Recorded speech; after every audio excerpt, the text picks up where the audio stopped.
ఏందండి నేను ఏ పాపం చేశాను అంటారేమో. ప్రియులారా గమనించండి, ఆదిలో అవ్వ ఆదాములు పాపం చేశారు. నమ్ముతారా? చేతులెత్తండి. నమ్ముతారా? ఆదిలో అవ్వ ఆదాములు పాపం చేశారు. ఓకే, ఏం చేశారు? తినొద్దు అన్న పండు తిన్నారు, ఆజ్ఞ అతిక్రమించారు. అదే వాళ్ళు చేసిన తప్పు.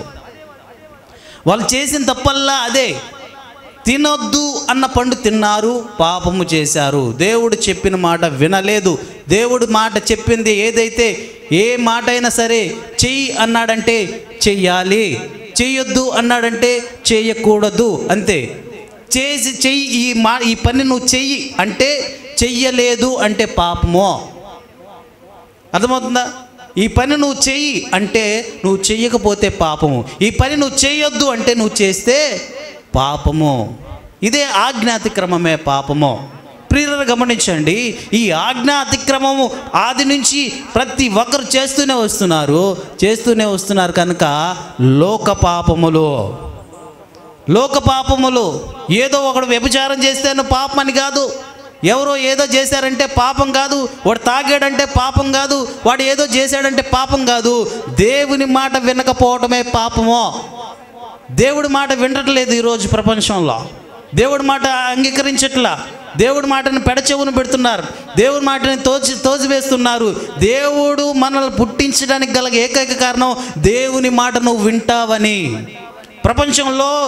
ప్రపంచంలో అనేక మందిని దేవుడు ఎందుకు ఏర్పాటు చేసుకున్నాడంటే దేవుని పనిని జరిగించడానికి, దేవుని యొక్క మాటలు వినటానికి, దేవుని ప్రణాళికలో మనందరం కూడా జీవించాలని, దేవుని మాట చొప్పున మనము బ్రతకాలి, దేవుని మాట చొప్పున మనం జీవించాలి అని దేవుడు మనల్ని పుట్టించుకున్నాడు. దేవుడి మాట వినాలి, ఇది దేవుని యొక్క ప్రణాళిక. ఈరోజు దేవుడు మనల్ని ఏర్పాటు చేసుకుంది దేనికి? దేవుని మాట వినటానికి. దేవుడి మాట వినకపోగా మనం ఏం చేస్తున్నాం? పాపానికి బానిసలైపోతున్నాం, పాపంలో జీవిస్తున్నాం, అతిక్రమంలో జీవిస్తున్నాం, మన తప్పులను కప్పిపెట్టుకుంటున్నాం. ఎలా తప్పులు కప్పిపెట్టుకుంటున్నాం అంటే, ఇదిగో నేను ఏ తప్పు చేశాను అంటున్నా. ఈరోజు ప్రియులారా గమనించండి, ఏ తప్పు చేశామంటే మా తాత చేశాడు, మా ముత్తాత చేశాడు, మా యొక్క ముది తాతలు చేశారు, ఇంకా ఆది పితరులైన అవ్వాదములు కూడా తప్పు చేశారు. ప్రియులారా గమనించండి, వాళ్ళు చేసిన తప్పు నాకు ఎలా వస్తుంది? వాళ్ళు ఎవరో చేశారు కదా, వాళ్ళు చేసిన తప్పు నాకు ఎలాగొస్తుంది అంటే ఎలాగొస్తుంది? ఆలోచించండి ప్రియులారా. ఈరోజు మా ముత్తాత సంపాదించిన ఆస్తి ఎవరికి వస్తుంది? వాళ్ళ పిల్లలకు వస్తుంది. వాళ్ళ పిల్లల ఆస్తి వాళ్ళ పిల్లలకు వస్తుంది. వాళ్ళ పిల్లల ఆస్తి చెప్పండి ఎవరికి వస్తుంది? వాళ్ళ పిల్లల ఆస్తి వాళ్ళ పిల్లలకు వస్తుంది, వాళ్ళ పిల్లల ఆస్తి వాళ్ళ పిల్లలకి. ఇలాగా పిల్ల తరాలు ఆస్తులేమో వంశపారంపర్యంగా రావాలి, పాపమేమో, శాపమేమో, దోషమేమో పిల్ల తరాలు రాకూడదా? ప్రభు చెప్తున్నాడు చూడండి, నేనేం తప్పు చేశానంటే ఇదిగో మీ నాయన చేశాడు, మీ తాత చేశాడు, మీ ఆది పితరులు చేశాడు, తండ్రులు చేసిన దోషము పిల్లల మీదకి రప్పిస్తాను. ఏ తప్పు చేసినా సరే, ఏ పాపం చేసినా సరే, అది చిన్నదైనా సరే, పెద్దదైనా సరే, ఏదైనా సరే, అది తండ్రి చేశాడే అనుకో, తాత చేశాడనుకో, ముత్తాత చేశాడనుకో, పిల్ల తరాలు దాన్ని వారసత్వంగా తీసుకొస్తా. జాగ్రత్త. అయితే ప్రియులారా ఏం జరిగింది?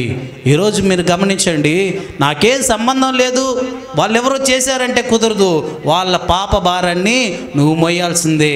నువ్వు మోయలేవు కనుక, ఆ పాప భారాన్ని నువ్వు మోయలేవు గనుక, ఆ శాపాన్ని నువ్వు మొయ్యలేవు గనుక, ఆ ఇబ్బందికరమైనటువంటి ఆ వేదనని, ఆ మూటను నువ్వు మొయ్యలేవు గనుక, దేవుడు ఏం చేశాడంటే, ఆయనే స్వయంగా ఆ ఆకాశ సింహాసనాన్ని దిగి వడివడిగా నా దగ్గరికి చేరి వచ్చాడు. హల్లెలూయా, వచ్చాడు. అందుకే యోహాను అంటున్నాడు చూడండి, ఇదిగో లోక పాపములు మోసుకొని పోవు దేవుని గొర్రె పిల్ల. ఈరోజు దేవుడు మన మధ్యకి ఎందుకు వచ్చాడంటే నీ పాప భారాన్ని నా పాప భారాన్ని తీసేయడానికి, నీ శాపాన్ని నా శాపాన్ని తీసేయడానికి, మన యొక్క ఆర్థిక సమస్యలు తీసేయడానికి, మన అసమానతలు తీసేయడానికి, మన యొక్క దోషాలను తీసేయడానికి. ఇదిగో మీ యొక్క భారాన్ని, పాప భారాన్ని నా మీద మోపండి. నేను మోయటానికే వచ్చాను, నేను మోసుకొని పోవటానికే వచ్చాను, నేను మోసుకొని పోవటానికి వచ్చాను. నీ పాప భారాన్ని నా మీద పోయండి. ప్రయాసపడి భారం మోసుకుంటున్న సమస్త జనులారా నా యొద్దకు రండి, నేను మీకు విశ్రాంతి ఇస్తాను. విశ్రాంతి విశ్రాంతి విశ్రాంతి విశ్రాంతి పొందుకోండి. ఆది పితరులందరూ చేశారు పాపము, మీరు చేస్తున్నారు పాపము. ఇకపై ఆగండి, మీ పాపాన్ని ఆపండి. ఆ పాప భారం ఏదైతే ఉందో, ఆ శాపం ఏదైతే ఉందో అదంతా కూడా నేను మోసుకొని పోతాను. నువ్వు మోయటానికి వీల్లేదు. నువ్వు ఎందుకంటే నా మాట వినాలి, నేను చెప్పింది చెప్పినట్లుగా నువ్వు చేయాలి, నా కోసం నువ్వు బ్రతకాలి అని నేను పుట్టించుకున్నా. నువ్వు పుట్టడానికి నీ కోసమో నీ పిల్లల కోసమో కాదు, నీ కోసమో నీ బంధువుల కోసమో కాదు, నీ జాతి కోసం ఎంత మాత్రం కూడా కాదు. నువ్వు పుట్టింది నా కోసము, నా గురించి ప్రకటించడానికి, నా గురించి తెలియజేయడానికి, నా కోసం నేను పుట్టించుకున్నా. అయితే నువ్వేం చేస్తున్నావు తెలుసా? నీ వ్యక్తిగత జీవితంలో నీ సొంత నిర్ణయాలు తీసుకుంటూ దేవుని మాటను మర్చిపోయి, దేవుని గురించి ఆలోచన చేయకుండా, దేవునిలో ఉండకుండా నీ ఇష్టానుసారంగా జీవిస్తూ దేవుని మాటను పక్కన పెడుతున్నావు. దేవుడు చెయ్యి అన్న పని చేయట్లేదు, దేవుడు చేయొద్దు అన్న పని చేస్తూనే ఉన్నావు. కనుక జాగ్రత్త. ఇకపై నేను నీ దగ్గరకు వచ్చాను, ఆకాశ సింహాసనాన్ని వదిలేశాను, మహాసింహాసనాన్ని వదిలేశాను, మహాపర్వతాన్ని వదిలేశాను, దేవుని పట్టణాన్ని వదిలేశాను, శృంగారమైన ఆ పట్టణాన్ని వదిలేశాను. ఈ భూమి మీదకి వచ్చాను. ఎందుకో తెలుసా? నశించిపోతున్న ఆత్మలను రక్షించడానికి. క్రిస్మస్ అంటే ఏదో సరదాగా తాగి తొందరలు తొక్కడం కాదు, కేకులు కట్ చేయడం కాదు, కొత్త బట్టలకు వండుకోవడం కాదు. క్రిస్మస్ అనగా దేవుని యొక్క నీ జీవితంలో, నా జీవితంలో యేసయ్య పుట్టాడు.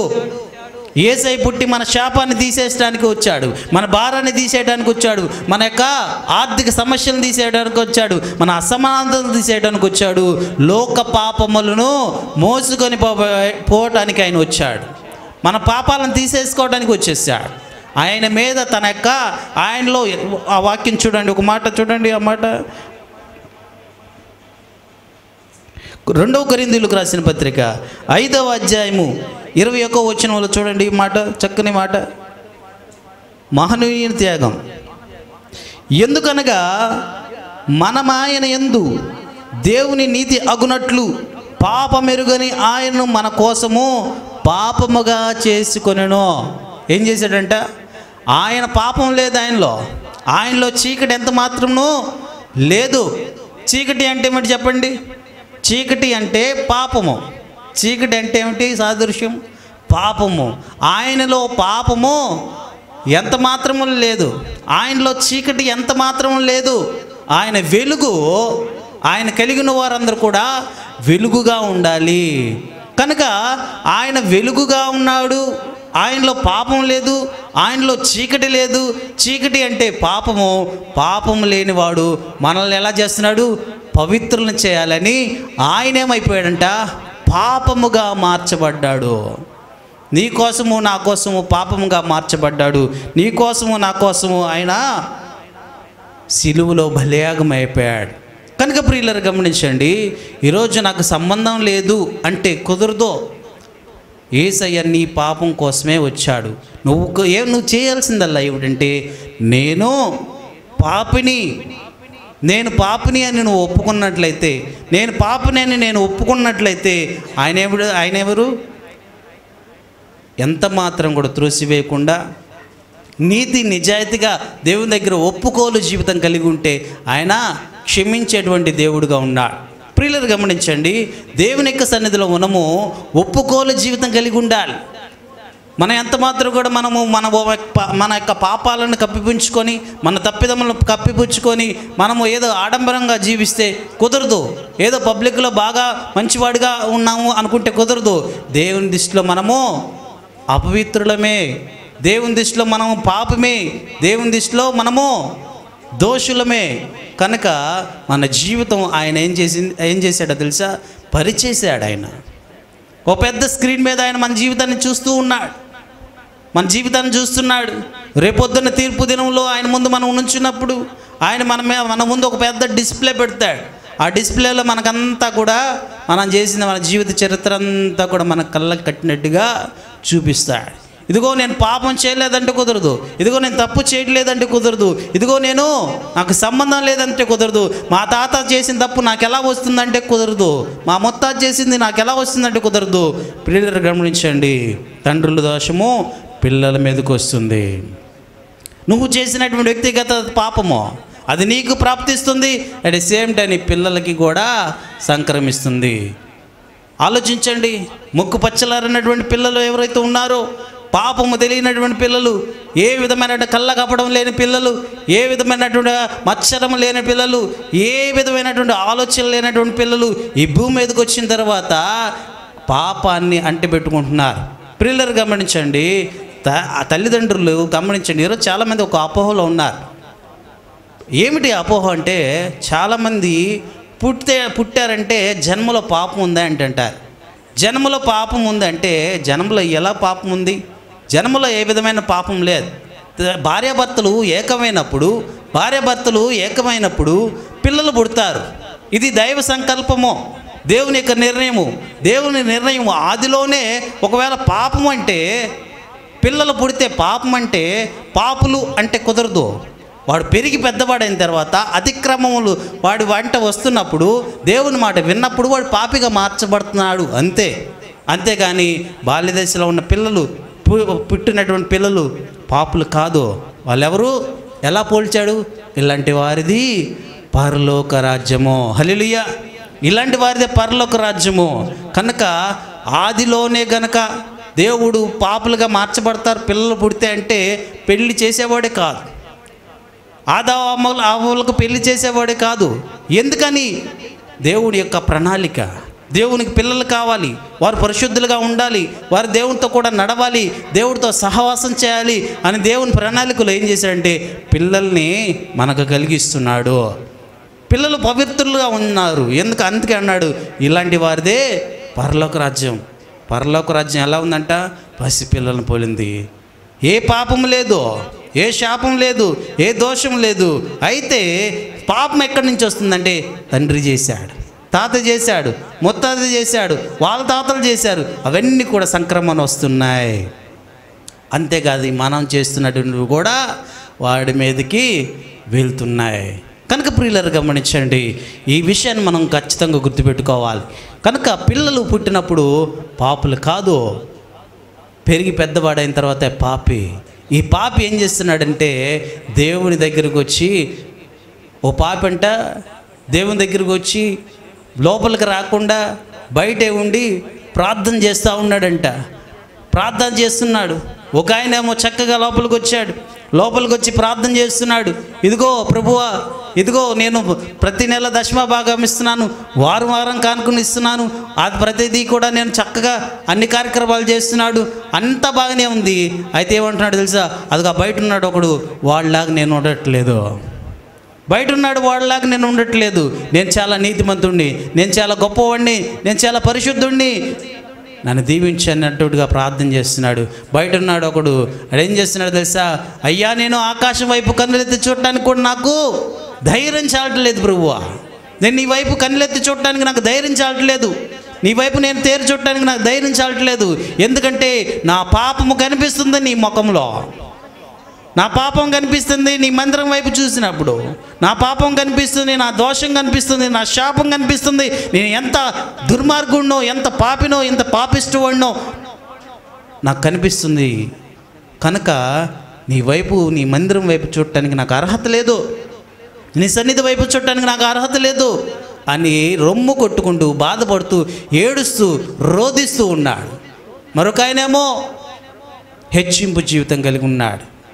దేవుడు ఎవరు ప్రార్థన ఆలకిస్తాడు చెప్పండి?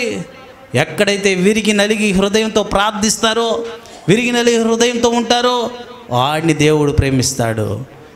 నేను పాపిని ప్రభువు అంటే ఆయన ప్రేమిస్తాడు. ఎందుకంటే నీ పాపాన్ని మోసుకెళ్ళటానికి ఆయన వచ్చాడు కనుక, నశించిన దాన్ని రక్షించడానికి ఆయన ఈ లోకానికి వచ్చాడు.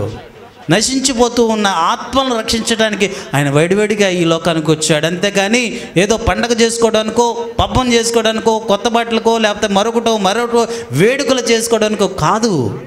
క్రిస్మస్లో వేడుకలు కాదు, పాప భారాన్ని తీసేయడానికి, శాపాన్ని తీసేయడానికి. పాపం వలన వచ్చే జీతము మరణమును తప్పించేదానికి నీ పాపాన్ని ఆయన మోసుకెళ్తున్నాడు. మోసుకెళ్తూ ఏం చేశాడంట? ఏం చేశాడు? పాపం వల్ల వచ్చే జీతము మరణము.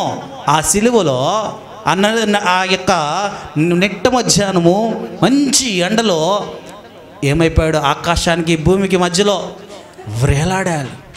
ఒక పక్షి ఎలాగైతే వేలాడుతుందో, ఒక పక్షి దిక్కులేనటువంటి పక్షి ఎలాగైతే అక్కడ కరెంట్ షాక్ కొట్టి ఎలాడుతుందో చూడండి, అలాగా యేసు ప్రభు కూడా ఆకాశంలో వేలాడుతున్నాడు. ఆఖరి రక్త బొట్టు వరకు ఏమీ లేదు. ఆఖరి రక్త బొట్టు వరకు కారిపోతూనే ఉంది. చివరికి ఏమొచ్చిందో తెలుసా? ఒక నీటి చుక్క వచ్చింది. ఇటు చచ్చిపోయాడురా. అసలు చచ్చిపోయాడో లేదో చూసొద్దామని ఒకడు ఏం చేశాడంటే బల్లెం తీసుకొని పొడిచాడంట పక్కన.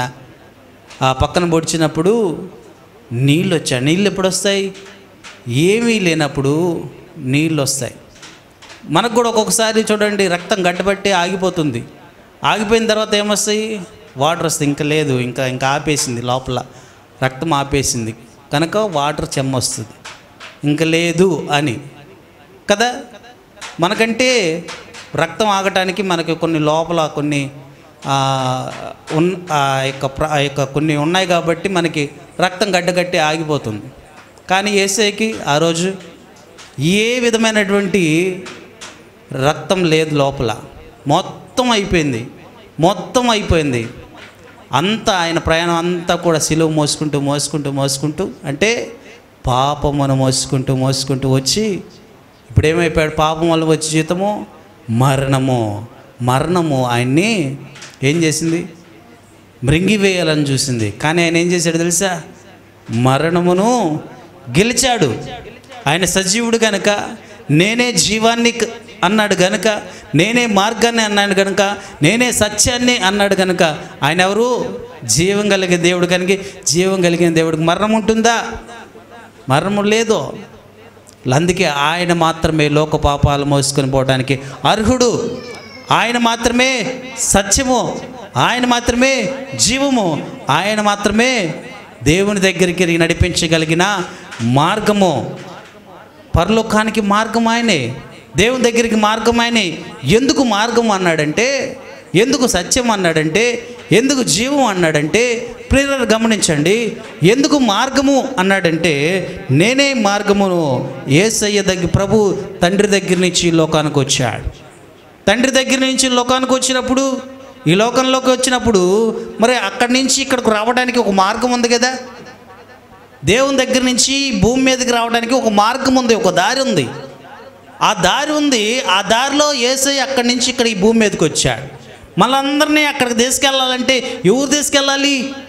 దేవుని దగ్గర నుంచి ఎవరైతే ఈ భూమి మీదకి వచ్చారో వాళ్ళు మాత్రమే తీసుకెళ్తారు. అవునా కదా? ఒక అడ్రస్ చెప్పాలంటే అడ్రస్ తెలిసిన వాళ్ళకే మనకు అడ్రస్ చెప్పగలుగుతాడు. తెలియని వాడికే ఏమో నాకు తెలియదు అంటాడు. లేకపోతే పలాందని చెప్తాడు. మనం ఎక్కడికో దారి వెళ్ళిపోతాం, రాంగ్ అడ్రస్కి వెళ్ళిపోతాం. రాంగ్ అడ్రస్ ఏమిటి? నిత్య నరకాగ్నము. కరెక్ట్ అడ్రస్ తెలిసినటువంటి వ్యక్తి ఎవరు? నేనే మార్గము అని చెప్పిన ఏకైక వ్యక్తి ఎవరు? ప్రభు అయిన యేసుక్రీస్తు. ఈ ప్రభు అయిన యేసుక్రీస్తు నేనే మార్గాన్ని అన్నప్పుడు ఆ మార్గాన్ని ఎందుకు నమ్మరు? పరలోకానికి వెళ్ళడానికి మార్గం ఒకటే, ఆ మార్గం తెలిసిన వ్యక్తి ఒకటే, ఆయనే ప్రభు అయిన క్రీస్తు అని ఎందుకు తెలియదు? తెలుసుకోవాల్సినటువంటి అవసరత ఎంతైనా ఉంది. తెలుసుకోకపోతే ఈ లోకంలో క్రైస్తవ జీవితానికి అర్థం లేదు. దేవుడు ఈ లోకానికి వచ్చిన దానికి అర్థమే లేదు. దేవుడు ఎందుకు వచ్చాడో తెలీదు, దేవుడు ఎందుకు పుట్టాడో తెలీదు, ప్రభువైన యేసుక్రీస్తు ఎందుకు మరణించాడో తెలీదు, ఎందుకు పునరుద్ధానుడు అయ్యాడో కూడా తెలీదు, ఆయన ఎందుకు ఆరోహణం అయ్యాడో తెలీదు, మళ్ళీ ఎందుకు వస్తానన్నాడో కూడా తెలీదు. ప్రియులారా గమనించండి, నేనే మార్గాన్ని. కనుక ఆయన ఏమైపోయాడు, ఇప్పుడు పాపులని రక్షించడానికి భూమి మీదకి వచ్చాడు. మళ్ళీ ఆయన ఆరోహణమై వచ్చాడు ఇక్కడ భూమి మీదకి వచ్చాడు, లోక పాపాలను మోసుకొని పోయాడు, మరణించాడు, తిరిగి లేచాడు, మళ్ళీ అక్కడికి వెళ్ళాడు. మళ్ళీ నేను వస్తాను అంటున్నాడు. మళ్ళీ నేను వస్తాను అంటే ఏమిటి? వచ్చినవాడు తీసుకెళ్తాడు. ఆకాశం నుంచి భూమి మీదకి వచ్చాడు, భూమి మీద నుంచి మళ్ళీ ఆరోహణమై దేవుని దగ్గరికే వెళ్ళాడు. ఇప్పుడు ఆయనకి బాగా దారి తెలుసు. మళ్ళీ ఏం చేస్తాడు? మనందరం తీసుకెళ్ళాలంటే దారి తెలిసిన వాడు. దేవుని దగ్గర నుంచి వెళ్తున్నావు ఆ వ్యక్తికి బాగా తెలుసా లేదా దారి? కనుక మనందరం ఇప్పుడు ఏ మార్గాన్ని నడవాలి? యేసు మార్గంలో నడిస్తే నిత్య జీవానికి వెళ్తాం. యేసు మార్గంలో నడిస్తే నిత్య జీవానికి వెళ్తాం. మరి ఏ మార్గమున మనము వెళ్ళేదానికి లేదు, ఏ మార్గాన మనకు రక్షణ లేదు. ఇదిగో ఈ నామానే మనకు రక్షణ ఉంది. ఆకాశం క్రింద మనుషుల్లో ఇవ్వబడిన ఏ నామం వలన మనకి ప్రయోజనం లేదు, ఏ నామం వల్ల మనకు రక్షణ లేదు. ఈ నామానే రక్షణ ఉంది. అదే ప్రభువైన యేసయ్య నామం, అదే క్రీస్తు నామము, అదే యేసు నామము. నేనే జీవాన్ని, నా ద్వారా నేనే జీవాన్ని పోసింది నేనే, మనిషికి జీవాన్ని పోసింది నేనే, మనిషినికి బ్రతికిస్తుంది నేనే, మనిషిని నడిపిస్తుంది నేనే, మనిషిని తీసుకెళ్ళేది కూడా నేనే. ఎందుకంటే నేనే పుట్టించా మిమ్మల్ని, నేనే బ్రతికిస్తున్నా, నేనే మిమ్మల్ని పోషిస్తున్నా. కనుక నేనే జీవాన్ని. నేను మరణించిన తిరిగి లేస్తాను. మరణము మరణం అంటే ప్రాణము తీసుకోవడానికి హక్కు నాకు ఉంది. నాకు ఉంది. నా ప్రాణాన్ని నేను తీసుకోవడానికి హక్కు నాకు ఉంది. నా ప్రాణాన్ని పెట్టడానికి నాకు హక్కు ఉంది. మళ్ళీ దాన్ని తిరిగి తెచ్చుకోవడానికి నాకు హక్కు ఉంది. ప్రియులారా గమనించండి, చనిపోయిన లాజరు 3 రోజులు కంపు కొడుతూ ఉన్నాడు. 3 రోజులు కంపు కొడుతూ ఉన్నాడు. వాళ్ళందరూ వచ్చి, బోధకుడా మొన్న కనుక వచ్చినట్టయితే మా తమ్ముడు బతికేవాడు అనేమో అక్కనింది. మరి కొంతమంది ఏమో అంటున్నారు బోధకుడా, మరి కొంతమంది వచ్చి అంటున్నారు బోధకుడా 3 రోజులైంది కంపు కొడుతూ ఉంటుంది, ఒకరోజుకే కంపు కొడుతుంది, 3 రోజులైంది, ఇప్పుడు మనం దాన్ని కదిలియటం మంచిది కాదు అంటే ప్రభు చెప్తున్నాడు, ఓపెన్ చేయండి, ఆ సమాధి పెట్టిన ఓపెన్ చేయండి, ఆ సమాధి డోర్ని ఓపెన్ చేయండి, ఆ బండను కదిలించండి అంటే అప్పుడు ఆయన మాట విన్నారు, వెళ్ళారు, కదిలించారు. లాజరు బయటికి రా. ఎప్పుడైతే లాజరు బయటికి రా అన్నాడో, మృతమైపోయినటువంటి ఆ శరీరం అంతా కూడా, క్షీణించిపోయిన శరీరం అంతా కూడా, కంపు కొడుతున్న శరీరం అంతా కూడా 3 రోజులు అంటే ఎలా ఉంటుంది చెప్పండి? కప్పెట్టున్న శరీరము, మూసేసిన శరీరము ఎలా ఉంటుంది చెప్పండి? కొంతమంది తీస్తుంటారు పోస్ట్ మార్టం కోసం. ఏదైనా కేసులో వారికి ఆ సమస్య తీరనప్పుడు, ఆ సమస్య ఇంకా అలాగే ఉన్నప్పుడు ఎలా జరిగింది అని తెలుసుకోవడానికి వాళ్ళు కొన్నిసార్లు తీస్తూ ఉంటారు. ఏం చేస్తారు? తీస్తూ ఉంటారు. తీసి మళ్ళా దాన్ని ఏం చేస్తారు? మళ్ళీ ల్యాబ్కి పంపిస్తూ ఉంటారు ఆ శరీరాన్ని, ఆ శిథిలాలని, అవన్నీ కూడా గమనించండి. అప్పుడు వాళ్ళ యొక్క వాసన పీల్చుకోవడానికి వాళ్ళు పడే తిప్పలు అయ్యి చాలా దారుణంగా ఉంటుంది. కనుక గమనించండి ప్రియులారా, అంటే ఇక్కడ ఎంత దారుణమైన పరిస్థితితో వాసన కొడుతుంది ప్రభువా, కుళ్ళిపోయి ఉంటుంది ప్రభువా, అది ప్రభువా, ఇది ప్రభు అంటే ఓపెన్ చేయండి, లాజరు బయటికి రండి. ప్రియులారా గమనించండి, యేసయ్య మాట చనిపోయినటువంటి మృతం ఏదైతే ఉందో, కుళ్ళిపోయిన శరీరం ఏదైతే ఉందో, క్షీణించిపోయినటువంటి ఆ కండరాలు అయితే ఉన్నాయో, ఎముకలు ఏవైతే ఉన్నాయో, అవన్నీ కూడా లాజరు బయటికి రా అంటే లేచి వచ్చాడు, నడుచుకుంటూ వచ్చాడు. ఏమైపోయింది అంటే దేవుని మాట జీవము కలిగిన మాట. హల్లెలూయా! జీవం కలిగిన మాట. ఆ జీవం కలిగిన మాట ఏం చేసిందంటే నేరుగా ఆ శవంలోకి వెళ్ళిపోయింది. బయటికి రానప్పుడు లేచి నిలబడి వచ్చింది. ఓ శవం అక్కడ వెళ్తూ ఉంది, అక్కడ మోసుకొని పోతూ ఉన్నారు. కవిడి దగ్గరికి వెళ్ళేసరికి ఇదిగో దించండి శవాన్ని. చిన్నవాడా లే పైకి అన్నప్పుడు లేచాడు. అరే ఆశలు వదులుకుంది ఆ తల్లి, ఏడుస్తుంది. భర్త లేడు, ఉన్న ఒకగాడిని ఒకటి చనిపోయాడు. ఏం జరిగింది? ఆలోచించండి. నిస్సహాయ స్థితిలో నా తల్లిని చూశాడు, పాడిని ముట్టాడు, దించారు పాడిని.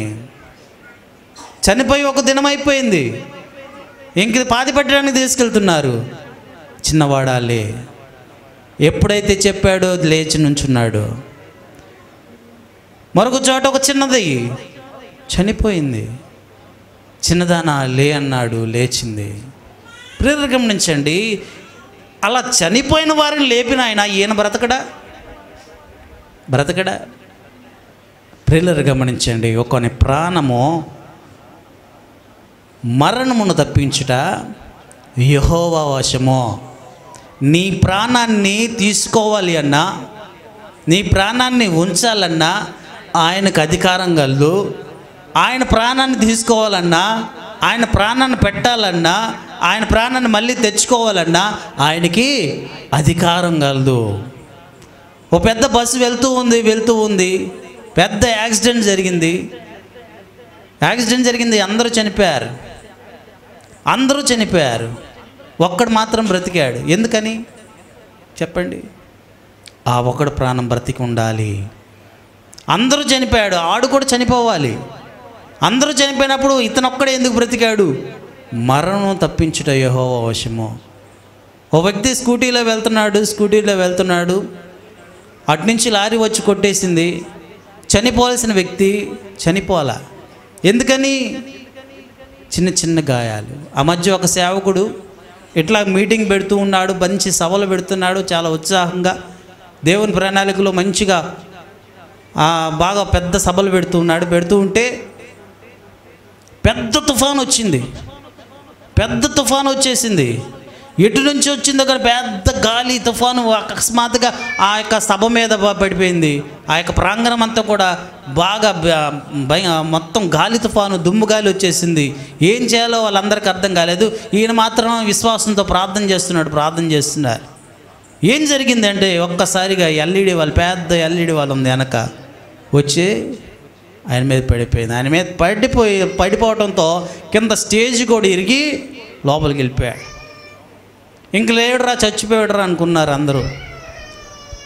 అయితే నేను 2 రోజుల తర్వాత మళ్ళీ వార్త పెట్టారు, ఇదిగో ఆ సేవకుడు బ్రతికే ఉన్నాడు. హల్లెలూయా. మరణము తప్పించుట యెహోవా వశము. ఏదో చిన్న సమస్య, చిన్న గాయం అవుతుంది, తప్పదు. అది దేవుని నామానికి ఘనత తీసుకురావడానికి, దేవుని నామానికి మహిమ తీసుకురావడానికి. అయితే నీ యొక్క ప్రాణము యెహోవా వశము. ఒకరోజట యోబు గురించి మీకు చిన్న మాట చెప్తాను. ఈ మాట చెప్పి ముగిస్తా. యోబు ప్రాణం మీద తప్పించి మిగతా అన్నిటి మీద సాతానికి అధికారం ఇచ్చాడు. తెలుసా మీకు? యోబు జీవిత చరిత్ర ఎంతమంది తెలుసు చెప్పండి? యోబు జీవిత చరిత్ర.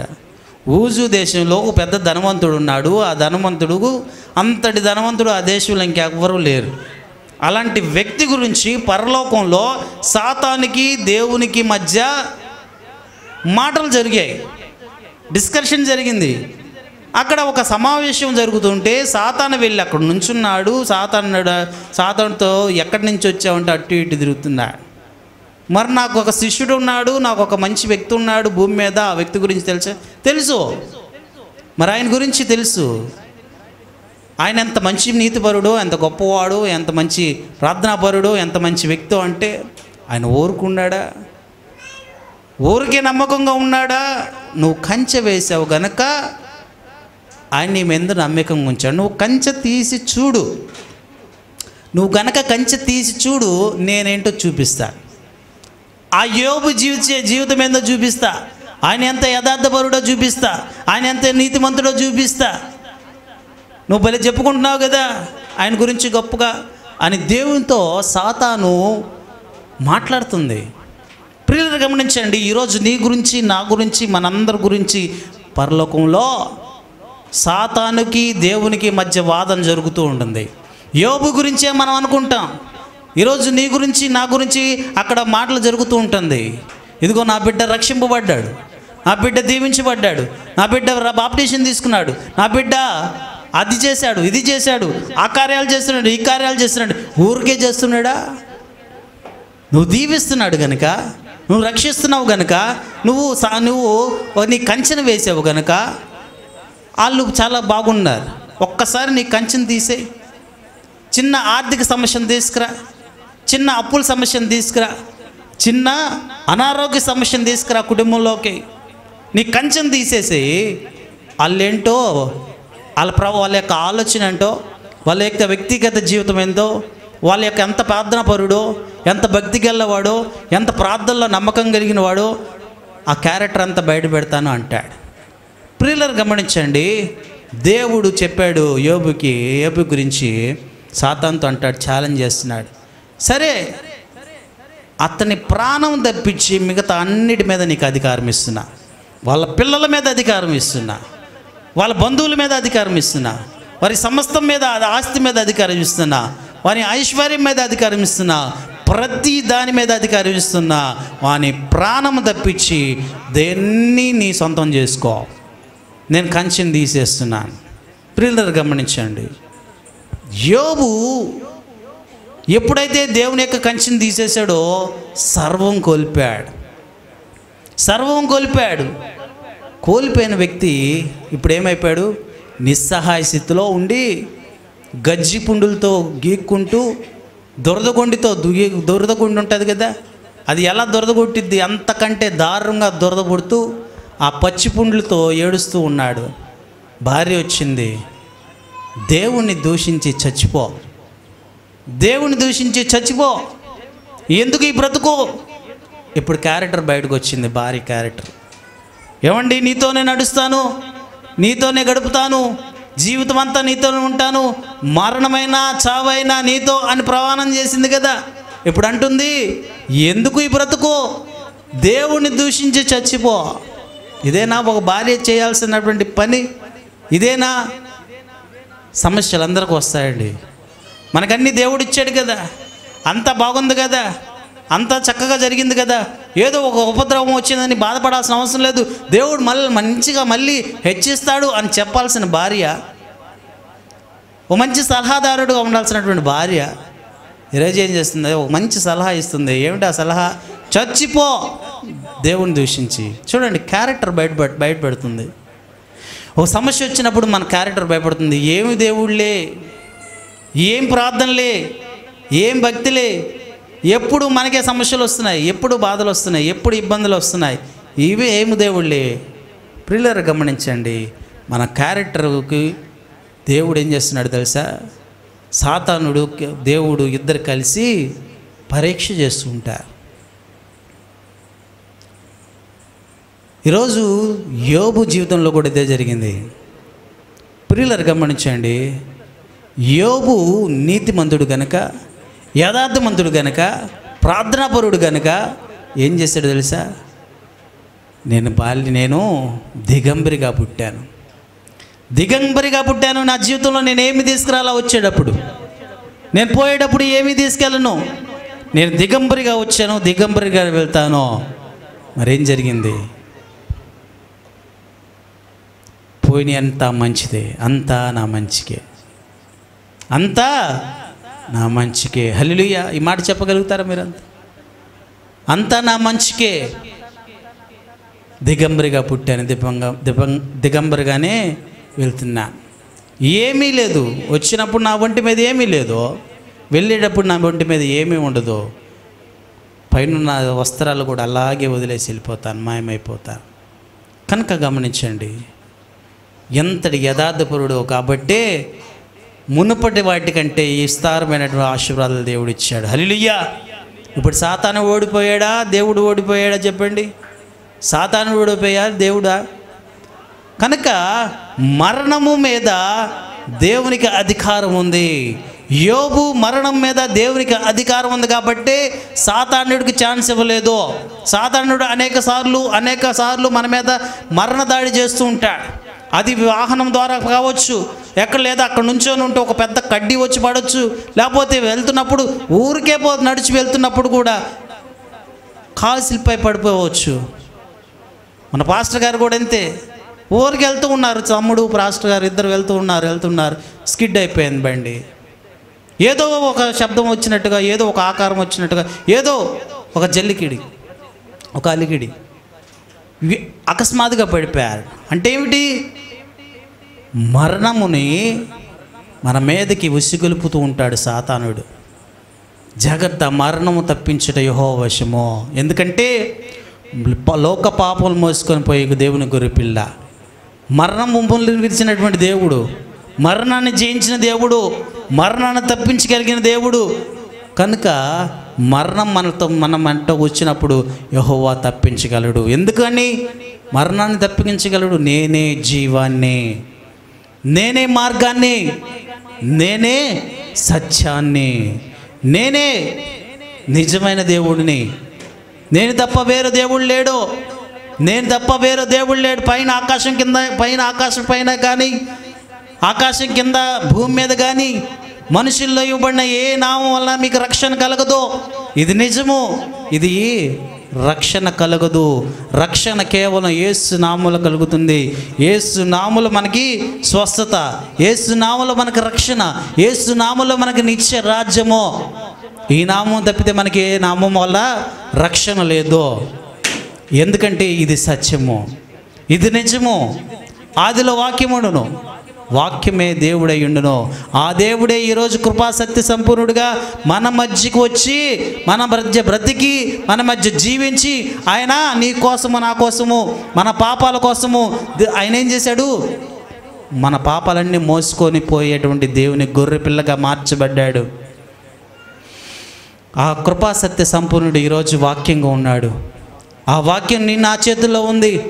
ఎలా బ్రతకాలో నేర్పిస్తుంది, ఎలా జీవించాలో చెప్తుంది, ఎలా ఉండాలో చెప్తుంది, ఎలా బ్రతకాలో, ఎలా నడవాలో, ఏం చేయాలో చెప్తుంది.